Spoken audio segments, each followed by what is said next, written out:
Je suis fan des décos, mais j'avoue que là, présentement, chez moi, c'est pas trop le cas. La déco, c'est pas trop ça parce que j'estime que je suis dans un espace confiné. Et vraiment, j'ai trop hâte, vraiment, si le bon Dieu là me permet. Vous avez déjà ressenti ce besoin de vous sentir encore mieux chez vous. Parfois, de petits changements suffisent à transformer votre espace et votre état d'esprit. Aujourd'hui, je partage donc avec vous 5 actions simples pour rendre votre maison encore plus accueillante.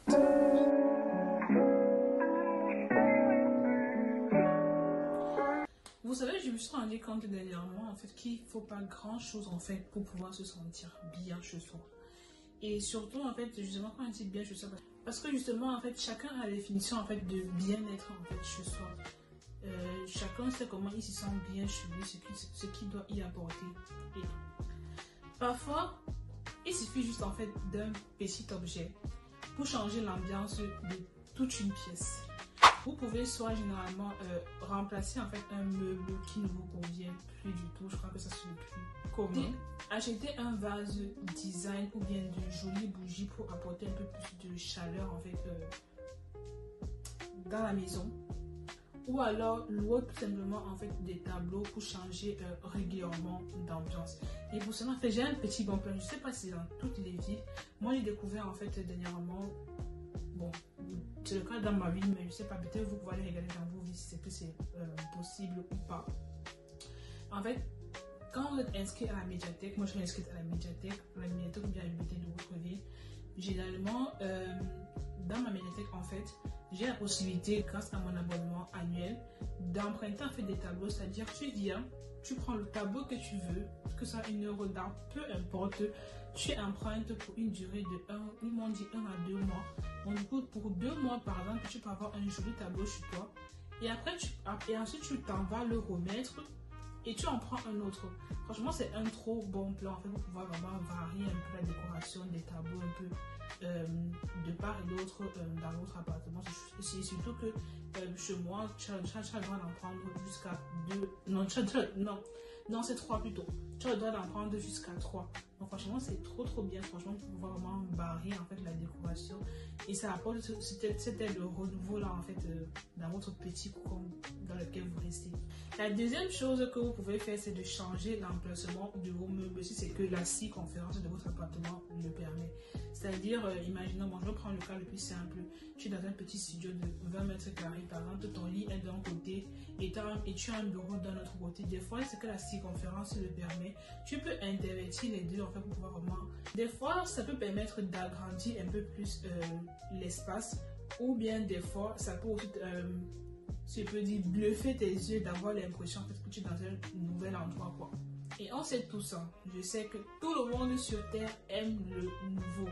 Il n'y a pas quelqu'un qui va me dire qu'il n'aime pas tout ce qui est neuf. Notre œil aime voir les nouvelles choses, des nouvelles circonférences, de nouveaux endroits.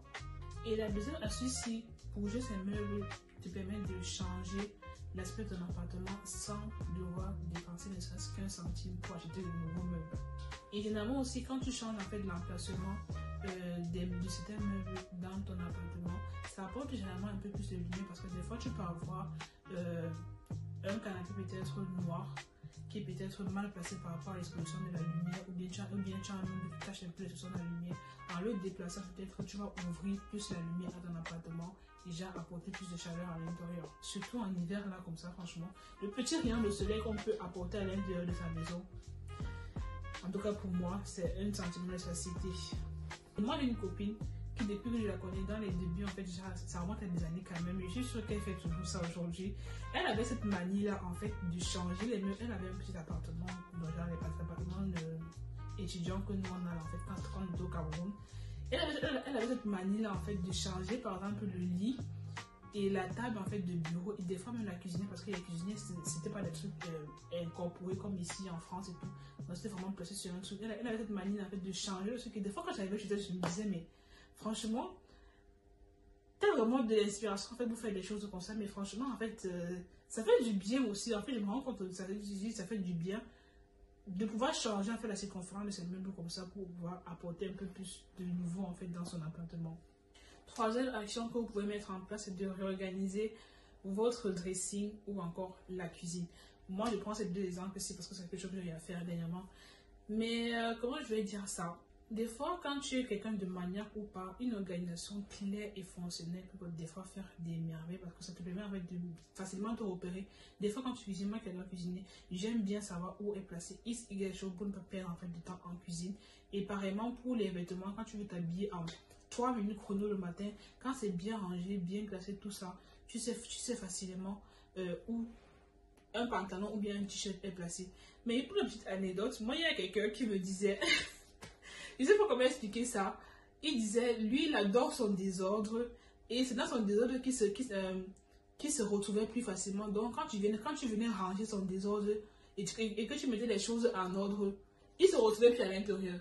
En tout cas, du coup pour le dressing par exemple, vous pouvez trier par saison pour ceux qui sont en Europe ou bien quoi que ce soit. Moi, je crois que j'ai fait le mien dernièrement, c'est-à-dire par saison. Tous les vêtements d'été, je les mets dans des caisses et je les mets en haut de mon dressing parce que j'ai pas vraiment beaucoup de place et ça aide aussi pour optimiser en fait l'espace parce que des fois, quand tu mélanges tous les vêtements dans le petit espace de dressing que tu as comme le bien, comme ça, tu te retrouves pas facilement. Alors que quand tu fais le tri, tu fais monter en fait tous les vêtements que tu portes pendant la saison, là, tu les mets plus haut. Et par exemple, là, maintenant, j'ai mis tous les vêtements d'été dans les caisses que j'ai mis en haut, comme je disais. Et genre, en bas, j'ai laissé que des pulls, des trucs pour le froid, quoi. Maintenant, pour la cuisine, vous pouvez réorganiser la cuisine vraiment à votre sauce. Moi, je sais que, dernièrement, c'est vrai que, en fait, je suis conne. Oui, je suis conne. Excusez-moi pour le gros mot. Mais j'ai oublié, en fait, j'ai pas pu faire de vidéo pour vous montrer avec un avant-après. Mais en fait, j'ai refait toute ma cuisine. Bon, j'ai pas refait ma cuisine, c'est-à-dire que je vais pas l'acheter des meubles ou quoi que ce soit. Non. En fait, j'ai organisé parce que l'organisation de ma cuisine en général ne me plaisait pas du tout. Et même jusqu'à maintenant, ça ne me plaît pas. Non plus à 100%, mais je suis quand même satisfaite à 70%. Parce que ça coûte quand même de l'argent de remplacer certains trucs, d'acheter des bocaux, les trucs comme ça pour pouvoir mieux ranger. Ça coûte pas non plus 10 centimes. Ça coûte quand même cher, mais du coup, je suis en train de le faire petit à petit comme ça. Parce qu'en fait, l'organisation générale que je veux, je sais que je n'aurai pas tout de suite, mais en fait, quand je change en fait, l'organisation de ma cuisine des fois comme ça me plaît parce que les choses sont rangées en fait comme il faut. Des fois, que les pâtes sont rangées d'un côté, les légumes sont rangés d'un côté, tout ce qui est conserve, tout ça ne sont pas rangés d'un même côté. Vraiment, moi, ça me plaît quand c'est vraiment bien rangé comme ça et tout ça. Action 4, acheter des fleurs. Que tu sois homme, garçon, fille ou femme, c'est hyper important si vous aimez les fleurs, bien sûr. Les fleurs, c'est pas un truc de femme, je tiens à le préciser déjà.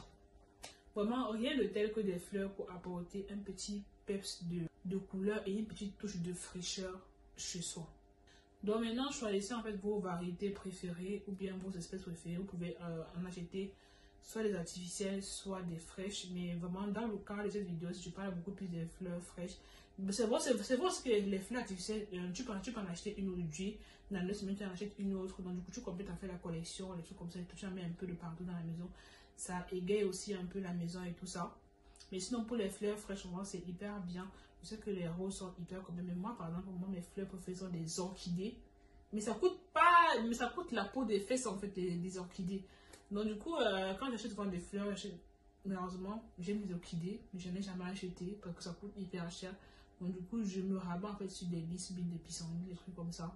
Après, si vous n'êtes pas fleur, vous pouvez opter pour des plantes, hein, pour ceux qui aiment bien arroser. Bon, moi, c'est quelque chose que j'aime bien des fois, mais vraiment, je vis dans je vis dans un 25 mètres carrés. J'ai ni l'espace, ni le jardin, ni le balcon pour aucune plante. Vraiment, si j'achète une plante pour la mettre chez moi, elle va mourir en 2 jours, la pauvre. Donc, franchement, ça ne vaut pas la peine. Mais si vous avez une fenêtre ou un truc comme ça et que vous aimez bien faire, et que vous aimez bien jardiner, vous pouvez commencer par là, petit à petit, d'acheter un petit bocal, peut-être avec du basilic ou du persil. Après, je ne sais pas trop. Si vous voulez faire pousser une plante de vous-même, vous la mettez en fait sur votre balcon et vous en prenez soin en fait quoi. Et la 5e étape, c'est aérer régulièrement. Celle-ci, je ne discute avec personne. Vous pouvez, tout ce qui est en haut là, vous pouvez choisir un ou deux, mais cette étape-ci, vous ne devez surtout pas la zapper. Une bonne aération est essentielle pour un espace sain et agréable. Prenez en fait l'habitude d'ouvrir vos fenêtres, ne serait-ce que 10 minutes par jour, même en temps froid dans lequel nous sommes. 10 minutes par jour, vraiment, quand on fait 10 minutes à l'extérieur, peut-être attendre, je sais pas quoi, trop quoi. Si vous restez 10 Si vous êtes à l'intérieur, que vous mettez un pull sur vous et que vous ouvrez pendant 10 minutes, ça ne va pas vous tuer franchement. Et question énergie, pensez à couper le chauffe-eau pendant que vous ouvrez, sinon vous gaspillez de l'argent en fait. Et tout! Je suis sûre qu'il y a une des amis qui va regarder cette vidéo qui va dire toi là, c'est vrai, moi avant je n'aérais pas le chez moi. Je préfère être honnête avec vous, je n'aérais pas très souvent parce que je trouvais qu'il fait froid déjà de. Je ne vais pas venir encore ouvrir, venir mettre le froid sur moi, alors que non, c'est franchement non du tout. En plus, quand peut-être si vous avez des grands appartements, nous qui venons dans les vraiment comme je dis, appartements étudiants, vraiment c'est hyper bien aéré déjà pour renouveler l'air à l'intérieur en fait. Évacuer en fait tout ce qui est mauvaise odeur. Vous pensez peut-être qu'il n'y a pas de mauvaises odeurs où vous restez, mais il y en a sans que vous vous rendiez compte. Donc du coup, il faut ouvrir. Notre autre aussi pour le mental aussi, des fois tu peux rester toute la journée dans la maison, tu es enfermé, ouvre ne serait-ce qu'un peu pour renouveler un peu l'air en fait sur ta face. Moi ce que je fais généralement c'est quand je rentre du soir du travail ou bien de l'école, pendant que je m'avais vidé la poubelle ou bien pendant que je m'avais prendre la douche, j'ouvre en fait la fenêtre pour aérer pendant que je suis en train de faire cela. Comme ça au moins ça ne va pas que c'est quand je suis assise quelque part que je sens le courant d'air en fait entrer dans la maison. Ces 5 actions peuvent vraiment transformer votre espace et votre humeur. Alors je suis vraiment très curieux de savoir laquelle vous allez tester en premier. Dites-le moi en commentaire bien sûr. S'il vous plaît, n'hésitez pas à vous abonner, cliquez sur la cloche de notification pour ne pas rater toutes les vidéos que je vais vous proposer et de me laisser aussi des commentaires et un petit pouce vers le haut s'il vous plaît.